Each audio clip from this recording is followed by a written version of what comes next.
All right, shifting to hockey, we welcome in our NHL analyst, Cheryl Pounder. Cheryl, last summer, the Flames lost Johnny Gaudreau and Matthew Tkachuk, and now the futures of Elias Lindholm, Mikael Backlund, Tyler Toffoli, and Noah Hanifin in Calgary are in doubt. If you're Craig Conroy, how do you approach this?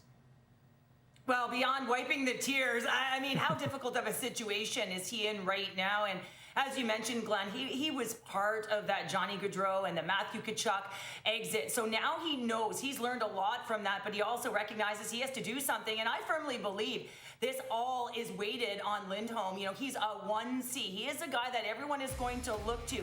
He's played 5 years with the Calgary Flames. He had 64 points last season, but if you go back a year before, yes, he had 82 points, and he was arguably on the greatest line in hockey with Gaudreau and Tkachuk.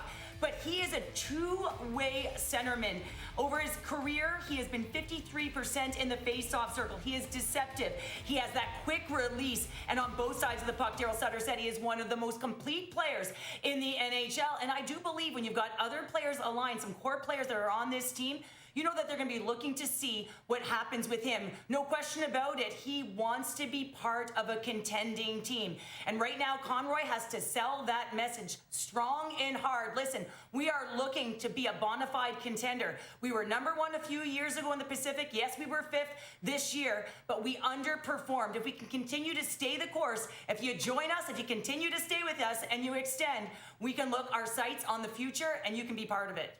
But the reality is this team now facing back-to-back off seasons of major uncertainty. After all is said and done, Cheryl, what would you consider to be a successful outcome here for the Flames this summer? Well, I think a successful outcome is finding a way to extend someone like Lindholm, and you know that you've got the core pieces, right? You know that you have Gaudreau, who had a bit of an underwhelming season if you looked back to his previous season with Colorado. Of course, you know that Gaudreau certainly wasn't playing within his element, 60 points off of his pace from the earlier season with Florida. So there's two guys, you know that there's going to be an uptick in their production. How about Mackenzie Weegar entering his extension season? So you've got these guys. You've got a quarterback between the pipes in Markstrom. So you have all of these pieces. You have to find a way to do something. I believe that Lindholm is a linchpin here, but I also believe if you know that these guys are looking to leave, you've got to get value. You've got to get guys back in your lineup to be able to replace these guys, because it is about being a competitor. It is about asking, you know, some of those younger players and depth pieces to come in, but you need players like Mikael Backlund, depth at center, over 900 games, 15 seasons with the Calgary Flames.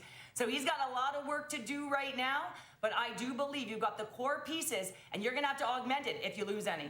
Good stuff, Cheryl. Stick around despite all of this. You're going to tell us why Craig Conroy isn't the GM in Canada with the toughest task right now.